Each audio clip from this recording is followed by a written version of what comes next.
Hello hello hello. तो आगे फिर से सबसे पहले तो मैं तुम सबसे सॉरी कहना चाहता हूँ, क्योंकि तुम लोग जानते हो कि ये वीडियो काफ़ी ज़्यादा लेट हो चुकी है, मतलब काफ़ी ज़्यादा लेट। इसकी सिर्फ एक ही वजह है और वो है टाइम।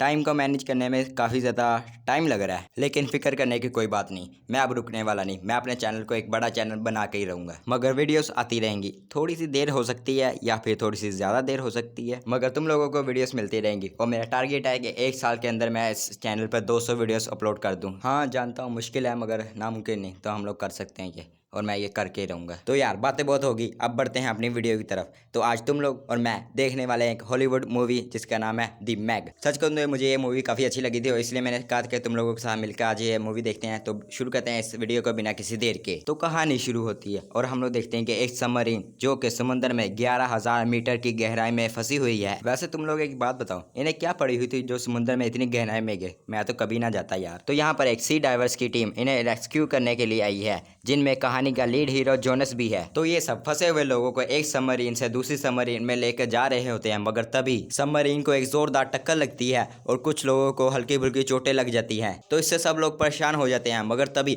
एक और जोरदार टक्कर लगती है और सबमरीन में पानी भरना शुरू हो जाता है। मगर ये हो क्या रहा है भाई? तो इस सब से जोनस समझ जाता है कि सबमरीन के बाहर कोई ऐसी चीज है जो इसे टक्कर मारी है और वो चीज बहुत ज्यादा बड़ी है। तो ये सारे सी डाइवर्स अपने काम की रफ्तार बढ़ा देते हैं, मगर पंगा तब होता है जब जोनस रडार पर देखता है कि वो बड़ी चीज वापस से इनकी तरफ आ रही है। सबमरीन बहुत ज्यादा डैमेज हो चुकी है, अगर एक और टक्कर लगी तो हम सब मारे जाएंगे। तो जोनस के दिमाग में यही सब कुछ चल रहा है, मगर अब करें क्या? ये क्या, जोनस ने सबमरीन का दरवाजा बंद कर दिया, मगर सबमरीन में तो अभी कुछ लोग हैं और जोनस सबमरीन को अलग करके यहाँ से चला जाता है और हम लोग देखते हैं कि उस चीज ने सबमरीन को पूरी तरह तबाह कर दिया है। तो दूसरी तरफ जोनस भी काफी ज्यादा उदास है, क्योंकि वो अगर यहाँ से ना जाते तो वो सब मारे जाते। तो अब जोनस ने आधे से ज्यादा लोगों को बचा लिया, मगर इसमें उसके कुछ साथी मारे गए हैं, जिससे हमारी तरह जोनस भी काफी ज्यादा उदास है। तो 5 साल बाद, अरे ये क्या, आधी मूवी स्किप कर दी क्या? अरे नहीं यार। तो यहाँ हम समुद्र के बीच में बने हुए रिसर्च स्टेशन को देखते हैं, जिसका नाम है मैना 1। और यहाँ पर हम लोग देखते हैं फॉरेस्ट को, जो कि काफी पैसों वाला है और यहाँ का सारा खर्चा पानी वही चलाता है। और वो यहाँ डॉक्टर जैंग से मिलने आया है और देखने आया है उनकी रिसर्च। तो हम लोग देखते हैं कि डॉक्टर जैंग और उनकी बेटी स्वेन फॉरेस्ट को स्टेशन के अंदर लेकर आते हैं और हम मिलाते हैं अपनी बाकी टीम से। और दूसरी तरफ हम लोग देखते हैं लोरी को, जो कि एक सबमरीन कैप्टन है, और उसके साथ है 2 साइंटिस्ट, वॉल और तोशी। और ये तीनों मारियाना ट्रेंच, जो कि दुनिया की सबसे गहरी जगह है, उसकी सतह को एक्सप्लोर करने के लिए 11,000 मीटर की गहराई पर जा रहे हैं। अरे यार फिर से। तो ऊपर स्टेशन में डॉक्टर जैंग फॉरेस्ट को बता रहे होते हैं कि हम मारियाना ट्रेंच को दुनिया की सबसे गहरी जगह मानते थे, और जिस चीज को हम उसकी सतह मानते हैं वो एक हाइड्रोक्लोराइड की तय हो सकती है और बादल जैसे दिखने वाले थर्मोक्लाइन के नीचे हो सकती है एक बिल्कुल नई दुनिया। और अगर ऐसा हुआ तो ये लोग इसे देखने वाले सबसे पहले इंसान होंगे। तो फॉरेस्ट कहता है, और अगर ऐसा ना हुआ तो? जिस पर डॉक्टर जैंग कहते हैं, तो आपके सारे पैसे जो कि आपने इस पे लगाए हैं जाया हो जाएंगे। तो अब लोरी अपनी सबमरीन को लेकर थर्मोक्लाइन के पास पहुंच चुकी है और सारी चेकिंग के बाद इन्हें इजाजत मिल जाती है थर्मोक्लाइन के अंदर जाने की। तो जब लोरी अपनी सबमरीन को इस थर्मोक्लाइन के अंदर लेके जाती है तो ये बात साबित हो जाती है कि ये एक बादलों की लेयर है। तो जब इनकी सबमरीन थर्मोक्लाइन की लेयर के नीचे जाती है और तब इन्हें दिखती है एक बिल्कुल ही नई दुनिया, और यहाँ पर ऐसी ऐसी स्पीसीज है जो कि ना कि इन्होंने देखी होंगी और ना ही हमने। तो ऊपर स्टेशन में ये नज़ारे देख कर सब लोग खुश हो रहे हैं, मगर फॉरेस्ट कहता है कि अब तो पैसों की बारिश होने वाली है। मगर तभी लोरा रेडार पर देखती है कि उसकी सबमरीन की तरफ एक बड़ी सी चीज आ रही है, मगर अंधेरा इतना होता है कि कुछ नजर नहीं आ रहा होता। तो वो अपने सबमरीन की सारी लाइट ऑन कर देती है। तो सारी लाइटें जलाने के बाद उन्हें फिर भी कुछ नजर नहीं आ रहा था, मगर तभी उनकी सबमरीन को जोरदार टक्कर लगती है। अरे यार ये सब कुछ फिर से हो रहा है, और वो बड़ी सी चीज इनकी सबमरीन को बार बार टक्कर मारती है। डॉक्टर जैंग, यहाँ पर कुछ है, यहाँ पर कुछ बहुत बड़ा है, जोनस बिल्कुल सच कह रहा था। और ये कहने के बाद सबमरीन का स्टेशन से कनेक्शन टूट जाता है। इसका मतलब ये तीनों भी 11,000 मीटर नीचे फंस चुके हैं और अब ऊपर स्टेशन में सब लोग परेशान हो रहे हैं कि इतना नीचे कौन जाए और उन सबको बचा कर लेके आए। तो मैक्स कहता है एक बंदा है जो ये काम कर सकता है, और वो पहले भी 11,000 मीटर की गहराई में गया हुआ है और वहां से लोगों को बचा कर लेके आया है, और वो कोई हो नहीं, जोनस है। तो यहाँ पर इनके दरमियान काफी लंबी बहस होती है, क्योंकि ये लोग सोचते हैं कि जोनस ने अपने साथियों को मरने के लिए छोड़ दिया था, मगर यह सच तो हम जानते हैं ना, मगर हम इन्हें कौन बताए। तो डॉक्टर जैंग कहते हैं हमारे पास और कोई रास्ता नहीं है और हमें जोनस के पास जाना ही होगा। तो ये लोग चल जाते हैं जोनस के पास, और हम लोग देखते हैं कि जोनस के घर में ये लोग आ चुके हैं और जोनस से मदद के लिए कहते हैं। तो जोनस, जिसे अपनी जॉब से निकाला गया था, वो अब नशेड़ी बन चुका है और दिन भर पीता रहता है। तो वो बिना कुछ सोचे समझे इन्हें मना कर देता है। तो डॉक्टर जैंग उसे पैसों की ऑफर कराते हैं, मगर वो मानता फिर भी नहीं। तो आखिर में मैक्स जोनस को एक रिकॉर्डिंग सुनाता है जो कि होती है लोरा की, और ये वही रिकॉर्डिंग है जिसमें लोरा कह रही होती है कि यहाँ पर कोई बहुत बड़ी चीज है और जोनस जोनस बिल्कुल सच कह रहा था। और मैक्स जोनस को बताता है कि वो लोरा है जो कि 2 साइंटिस्ट के साथ नीचे फंसी हुई है। और यहाँ पर हमें यह भी पता चलता है कि लोरा जोनस की एक्स वाइफ है और इनकी शादी सिर्फ 1 साल तक चली थी। तो भाई अब एक्स वाइफ है तो बचाने तो जाना ही पड़ेगा। तो जोनस इसके लिए हाँ कह देता है और ये लोग चले जाते हैं स्टेशन की तरफ। तो दूसरी तरफ सीन चेंज होता है और हम लोग देखते हैं कि लोरा और उसके दोस्त सबमरीन की लाइट जलाने की कोशिश कर रहे हैं और जैसे ही वो लाइट जलाते हैं तो वो बड़ी सी चीज इन पर दोबारा अटैक करती है और इस अटैक से लोरा बहुत ज्यादा घायल हो जाती है। तो दूसरी तरफ जब स्विंग को पता चलता है इस अटैक के बारे में और उन्हें पता चलता है कि इस अटैक की वजह से ऑक्सीजन लीक होना शुरू हो जाती है, तो स्विंग ग्लाइडर लेकर इनकी मदद के लिए चले जाती है समुद्र में। तो जब डॉक्टर जैंग स्टेशन पर आते हैं उन्हें पता चलता है कि उनकी बेटी स्विंग लोरा को बचाने के लिए समुद्र के अंदर चली गई है। तो जब जोनस को पता चलता है तो वो उसका पीछा करने के लिए एक सबमरीन में जाता है जहां पर स्विंग की बेटी मौजूद होती है और वो जोनस को टकलू अंकल बुलाती है। तो जोनस उस छोटी सी बच्ची को सबमरीन से बाहर भेज देता है और जाते जाते वो कहती है कि टकलू अंकल मेरी मॉम और उनके दोस्तों को हिफाजत से ले आना। तो अब जोनस भी 11,000 मीटर गहराई में जाना शुरू हो जाता है। तो दूसरी तरफ हम लोग देखते हैं कि स्विंग भी थर्मोक्लाइन को पार करके लोरा की सबमरीन के पास आ चुकी है और वो अपने ग्लाइडर को लोरा की सबमरीन के पास लेके जाती है, मगर तभी उसे भी एक जोरदार टक्कर लगती है। यार ये टक्कर कितनी बार लगेगी, जिससे स्विंग का ग्लाइडर आउट ऑफ बैलेंस हो जाता है। तो वो यहाँ वहाँ देखना शुरू कर देती है कि किस चीज ने उसे टक्कर मारी और तभी अरे भैंस की ये क्या है, तो एक बड़े से ऑक्टोपस ने स्विंग के ग्लाइडर को जकड़ा हुआ है और वो इतनी जोर से दबा रहा है कि स्विंग का ग्लाइडर टूटने वाला हुआ पड़ा है। मगर तभी ऑक्टोपस की पकड़ ढीली होती है और हम लोग ये क्या देखते हैं कि एक बड़ी सी शार्क ने ऑक्टोपस को अपने मुंह में लिया हुआ है और ऑक्टोपस को मार दिया है। तो ये देख कर स्विंग कहती है ऐसा नहीं हो सकता। तो जोनस भी ये सुन रहा होता है और वो पूछता है कि क्या, तो स्विंग कहती है कि ये एक 25 मीटर से भी लंबी एक शार्क है, जिस पर जोनस कहता है ऐसा नहीं हो सकता, ये तो मैग है। तो जोनस स्विंग को अपने ग्लाइडर की सारी लाइट्स ऑफ करने को कहता है। तो मैग ग्लाइडर की तरफ बढ़ रही होती है, मगर ये क्या, ग्लाइडर की तो लाइटें बंद नहीं हो रही, इसका मतलब स्विंग मर जाएगी।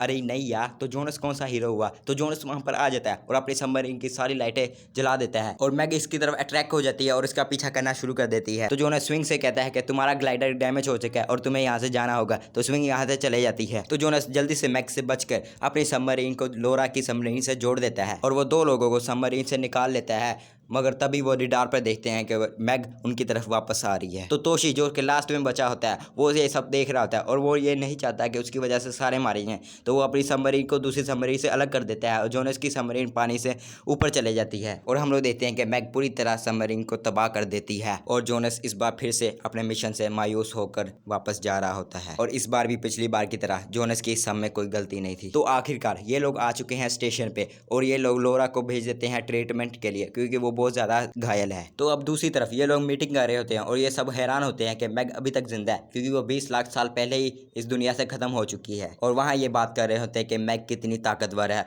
और वो अपने जबड़े से वेल के 2 टुकड़े कर सकती है। तो अब हमारा पैसों वाला बंदा फोरिस इस पर और ज्यादा रिसर्च करना चाहता है। तो जोनस कहता है तुम लोगों को ऐसा नहीं करना चाहिए क्योंकि मैग और इंसान की लड़ाई में जीत मैग की होगी। तो ये लोग इस सब पर बहस कर ही रहे होते हैं, मगर तभी स्विंग की बेटी खेलते खेलते नीचे पहुंच जाती है और उसका हाथ से उसका खिलौना गिर जाता है और जब वो अपना खिलौना उठाकर पीछे देखती है तो भैंस की आंख, ये क्या, एक बड़ी सी मैग उसे देख रही है और ये देखकर उसकी भी हमारी तरह हालत खराब हो जाती है। तो मैग उसे खाने के लिए अपना जबड़ा खोलती है और हमला करती है, मगर किस्मत अच्छी थी कि गिलास अच्छी कंपनी का था इसलिए टूटा नहीं। तो मैग के हमले से पूरा स्टेशन हिल जाता है और ये सब लोग स्विंग की बेटी को ढूंढना शुरू कर देते हैं। तो जब ये लोग स्विंग की बेटी के पास पहुंचते हैं तो वो इन्हें बताती है कि बाहर एक मॉन्स्टर है जो इन्हें देख रहा है और ये गिलास में पड़े मैग के दांतों के निशानों को देखते हैं, मगर तभी वहां पर एक छोटी सी वेल आ जाती है। तो जोनस और मैक्स इसे देख रहे होते हैं, मगर तभी वहां पर मैग आती है और इनकी आंखों के सामने इसे खा पी जाती है। और इस सीन की मैं क्या ही बात करूं, ये दूसरा बेस्ट सीन है जो मुझे इस मूवी में पसंद है। तो अब ये लोग ऊपर आ जाते हैं स्टेशन में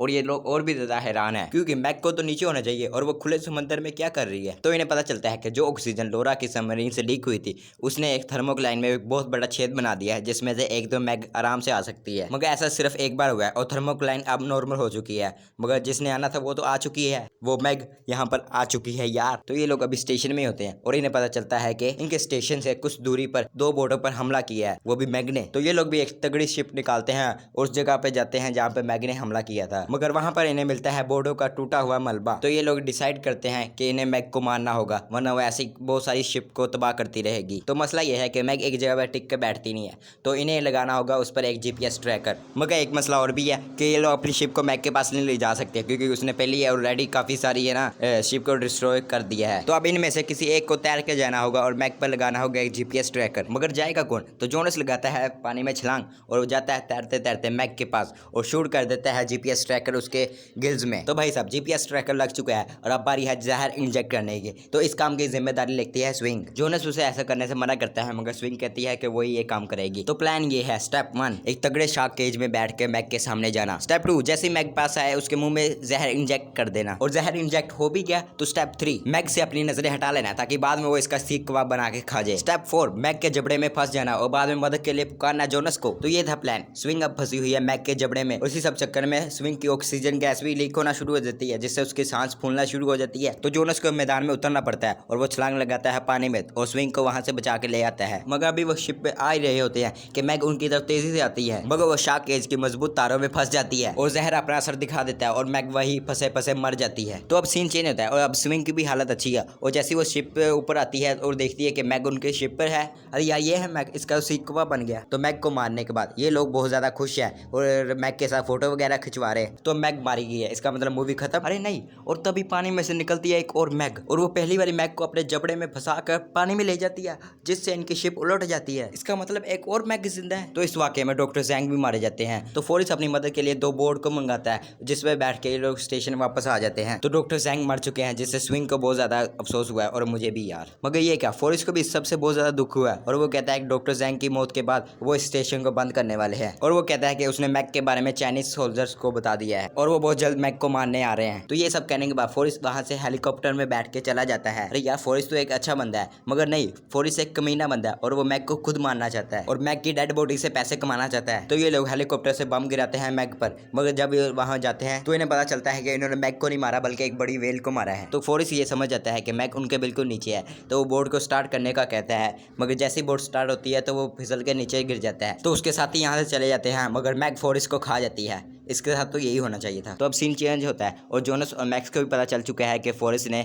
चाइनीज आर्मी को मैक के बारे में नहीं बताया। तो अब ये लोग डिसाइड करते हैं कि ये मैक को खुद मारेंगे। तो एक ट्रैकर फोरिस ने भी मैक पर लगाया था जिससे इन्हें पता चल जाता है कि मैक जा रही है एक बीच पर क्योंकि बीच पे बहुत ज्यादा लोग होते हैं, मतलब बहुत ज्यादा खाना। अरे यार मैक को ये सब कैसे पता चला? तो मैक्स चाइनीज आर्मी को फोन करता है और उन्हें बताता है मैक के बारे में मगर वो इसका मजाक उड़ाते हैं और इनकी बात नहीं सुनते। अरे यार मैं होता तो मैंने सुन लेनी थी और तुम लोग मेरा यकीन करो, मैं इनकी बातों पर यकीन कर लेता और कौन नहीं करेगा यार। तो मैक पहुंच चुकी है बीच पर और वहां पर है बहुत सारे लोग। तो मैक इन्हें खाना शुरू कर देती है और वहां पर बढ़ जाती है खलबली। तो दूसरी तरफ जोनस और स्विंग अपने अपने ग्लाइडर में तैयार है मैक को मारने के लिए। तो स्विंग पूछती है कोई प्लान है? तो जोनस कहता है हाँ, बस मरना ना। तो अब शुरू होती है final battle, Jonas versus Mac. तो ये फाइट काफी ज्यादा कमाल की होती है। जहां मैक इतनी खूंखार है वहां हमारा जोनस भी कोई कम नहीं है। मेरा यकीन करो यार, वो मैक का पूरा पेट चीर कर रख देता है। तो मैक को भी हल्का ना समझो। मैक अपने जबड़े में ग्लाइडर लेती है और उसे तोड़ फोड़ देती है। तो जोनस को उससे में से बाहर निकलना पड़ता है मगर निकलते वक्त वो अपने एक हाथ में छुरा ले लेता है और दूसरी तरफ एक नुकीली सी चीज। जोनस मेरे दोस्त, वीडियो थोड़ी सी लंबी हो गई है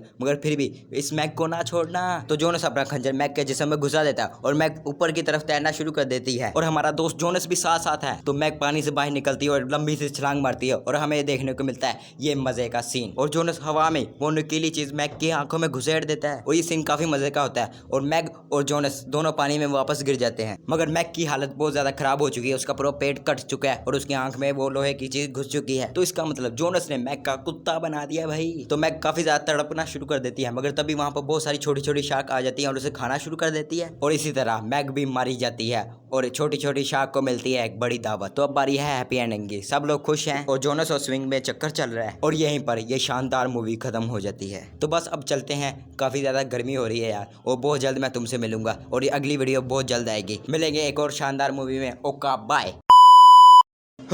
अरे यार ये किसका फ़ोन आ रहा है? हेलो, कौन? मैक्स? मैं किसी मैक्स को नहीं जानता। क्या तुम लोगों को एक डायनासोर मिला है? फ़ोन रख, आ जाते हैं बेवकूफ़ बनाने के लिए हमें। फ़ोन रख।